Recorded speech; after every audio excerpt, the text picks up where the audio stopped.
Une lettre qui circule sur les réseaux sociaux. J'ai mis ça, comme vous voyez là, et j'ai trouvé que c'est du fake. C'est du fake, un, parce que sur aucune des plateformes de la Fédération camerounaise de football, on ne peut trouver ces mises au point. Aucune des plateformes. Deuxième chose, la lettre qui circule a des incongruités. L'entête est bizarre, le bas des pieds est bizarre, les couleurs bizarres. Et la lettre tend à vouloir accuser un joueur, Faris Mobagna, parce que vous allez voir à la fin pour mieux comprendre. Faris Mobagna, tout le monde sait qu'il n'est pas dans ce conflit entre le MINSEP et la FECAFO. Tout le monde sait que c'est André Onana qui est dans le conflit là.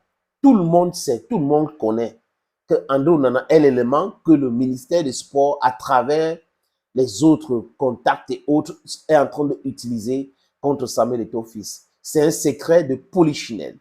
Et que s'il y avait une mise au point faite par la FECAFO, en quelque sorte, qui menaçait les joueurs, ça devait venir de André Onana. Donc, on devrait publier plutôt cela.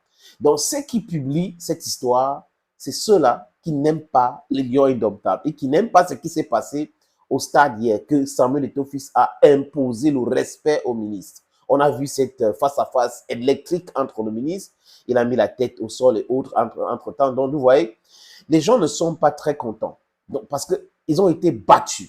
Je peux vous citer. Il y a un autre qui est en Europe, là, je ne vais pas lui donner le privilège de le citer ici, il est tout sauf un journaliste ou un activiste, c'est un gombiste. Donc, c'est quelqu'un qui fait des sorties pour de l'argent. L'acharnement contre Samuel Eto'o-Fils, alors qu'il prétendait être de l'opposition, aujourd'hui, il soutient vertement le gouvernement camerounais, surtout ceux qui ne veulent pas respecter les textes, surtout ceux qui n'ont pas construit le stade d'Olembe complètement et l'hôtel, ceux qui ont bouffé l'argent de Covid Gate. Il est en train de les soutenir. Après, il prétend être de l'opposition. C'est un mercenaire pour moi, les amis. Ils sont comme ça. Il y a l'autre qui est en exil, qu'on avait tapé. C'est mon petit frère. Je l'ai défendu. Mais aujourd'hui, honnêtement, concernant la crise entre le MINSEP et la FECAFOOT, il est dans le non-sens. Je ne vais pas citer son nom. Mais si vous êtes attentif, vous saurez qu'il a un prénom. Il a le prénom de Paul Biya. Je ne sais pas si Paul Biya a deux prénoms. Donc, comprenez. Il est en Allemagne aujourd'hui. Ils sont tous dans cela. Et c'est certains qui sont en exil aujourd'hui, qui prétendent soutenir un parti politique. Ce parti politique, qui est le MSC, n'a jamais mandaté ces gens-là de parler à leur nom. J'ai discuté avec certains militants de MSC, j'ai vu même les publications de Mota. Ça démontre que ces gars-là sont des égarés qui parlent à leur nom. Ils ne parlent pas un nom d'un parti politique. Mais malheureusement, ils sont proches de ce parti politique. Et je pense qu'il faut qu'on les rappelle à l'ordre de ne pas tenir l'image de ce parti politique. Ce n'est pas le combat d'un parti politique. On n'est pas en train de parler d'un combat d'un parti politique. On parle du respect des textes. Maintenant, on ne respecte pas les textes. Vous avez des gens qui disent qu'ils sont des combattants pour la justice, mais aujourd'hui, ils sont devenus les combattants pour l'injustice, donc contre la justice. La mise au point, c'est hier, après la victoire des Lions indomptables, les amis. Il y avait ça comme ça.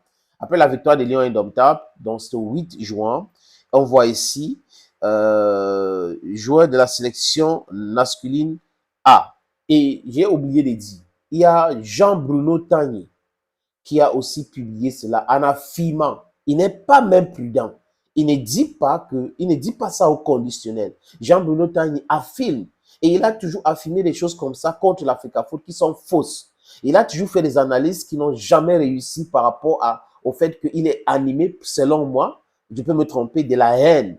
Quand vous êtes animé par la haine et vous êtes dans l'analyse analytique, ça ne peut pas être logique parce que votre instinct vous dit non, il faut dire des choses mauvaises, non, il faut qu'il se calme pour nous analyser les choses clairement. Aujourd'hui, je pense qu'il est hors jeu quand ça concerne la crise FECAFOOT, mais c'est parce que Jean-Bruno Tagny nous a montré qu'il a pris parti et cette partie prise-là est visible. Le document donc qu'il a publié, je ne sais pas s'il peut nous montrer d'où ça vient, l'authenticité de ces documents, parce que je pense pour ma part que c'est un fake. Je dis, il n'y a pas ça sur les plateformes de la FECAFOOT. Il n'y a pas d'autres joueurs qui ont publié. Je vais revenir ici faire une autre vidéo. Si d'autres joueurs envoient, parce que je vois ici Olympique de Marseille, il y a d'autres joueurs qui viennent de la Turquie et tout. Ah, je vais voir la Turquie pour savoir si c'est Aboubakar ou tel qui a publié. Donc, le document qui sont les amis, je pense qu'ils ont fabriqué ça de toutes pièces dans leur laboratoire pour dire que Eto'o menace les joueurs. Eto'o menace les joueurs. J'ai lu ça, mise au point. Monsieur, dans le cadre de match Cameroun-Cap-Vert et Angola-Cameroun, respectivement le 8 et le 11 juin 2024 à Yaoundé et à Luanda, comptant pour les éliminatoires de la Coupe du Monde de la FIFA 2026, vous avez été retenu dans la liste des joueurs convoqués par l'entraîneur sélectionneur afin de participer au stage préparatoire à partir du 3 juin 2024 à Yaoundé. À cet effet, la Fédération camerounaise de football, conformément au règlement, statut et du transfert des joueurs et son annexe numéro 1, article 3, alinéa 2, a entrepris toutes les diligences nécessaires. Envoi des convocations, achat des billets d'avion, hébergement local, afin de vous permettre de rejoindre la sélection nationale. À titre d'information, les joueurs convoqués sont mis exclusivement à la disposition de l'association FECAFOOT, unique interlocuteur des instances internationales FIFA et CAF et de votre club employeur. Elle est garant de l'organisation et de la pratique de toute activité sportive du joueur pendant sa période de mise en disposition. Depuis le 3 juin 2024, vous êtes pris en charge par des personnes non représentatives de l'association pour laquelle vous avez été mis à disposition. Ceci en violation des statuts de la FECAFOOT et des dispositions réglementaires de la FIFA.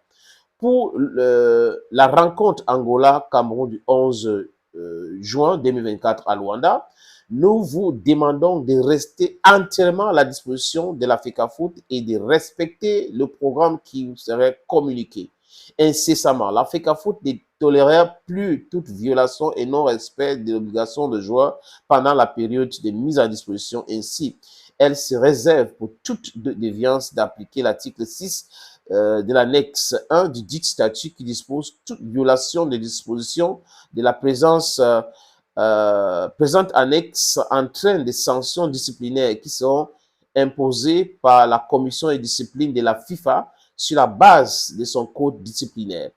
Et en vous souhaitant bonne réception, veuillez recevoir, monsieur, nos salutations sportives. Copie envoyée au président de l'Olympique de Marseille et à la FIFA signée Blaise Djuna. Maintenant, j'insiste que c'est un fake. C'est un fake parce qu'il n'y a pas d'autre copie. On ne peut pas nous faire savoir que c'est seulement les joueurs ou Faris Moubania, parce qu'on ne l'a pas cité là-bas, qui a reçu cette mise au point. Maintenant, autre chose. J'ai dit, est-ce que la FECAFOOT n'est pas dans son bon droit de faire cette mise au point? Parce que le ministère des Sports n'est pas reconnu par les clubs de ce joueur-là, n'est pas reconnu par la FIFA, n'est pas reconnu par la CAF. Ce n'est pas moi les combis qui gèrent les footballeurs. Et les clubs ont mis les joueurs à la disposition de la FECAFOOT. Si quelque chose arrive à un joueur, c'est à la FECAFOOT qui vont demander les comptes et non au ministère des Sports. Donc, est-ce que ce n'est pas normal que la FECAFOOT dit à ce joueur, faites très attention, ce que vous êtes en train de faire là, vous êtes en train de piétiner les textes de la FIFA et on peut vous sanctionner. Et on peut les sanctionner, les amis. La FECAFOOT peut demander les sanctions à tous ceux-là qui sont en train de se comporter comme ça. On les sanctionne durablement. Il faut un état de droit. Il faut respecter uniquement les textes. C'est aussi bien. Mais en attendant vérification, authentification, on ne peut pas affirmer que ce document est vrai. Parce qu'il n'y a pas, j'ai dit, il faut publier une deuxième copie. I think if you publish the second copy, we won't understand. Moi, je ne suis pas dans le secret de Dieu, mais j'analyse le document que j'ai devant moi. Et je ne peux jamais affirmer que c'est authentique parce que je n'ai pas d'outil pour dire que c'est authentique. Pour dire que c'est authentique, I need to verify 1, 2, 3 documents to see that all the players received from England, from Turkey, from China, Ghana, par exemple, qui n'est pas très en odeur de sainteté, certainement, avec la FECAFOOT, devrait aussi envoyer sa part. Hein, les amis, Onana devrait aussi envoyer sa part. Choupo-Moting qui vient de l'Allemagne, on devrait voir que on a écrit au Bayern de Munich ou tout autre club, les amis. Donc, on doit faire très attention, être prudent. Quand vous voyez que c'est les mêmes gens qui publient ces documents, il faut savoir qu'ils ne sont pas loin de la manipulation. Comme ils n'ont pas pu gagner face à Eto'o, Ils sont en train de tout chercher maintenant. Ils font tout pour gâter. Et ils ont un nom, ces gars-là. Thank you, friends. Hey, Bamenaman, Ekonaman, Giman, Bakwereman, proudly anglophone.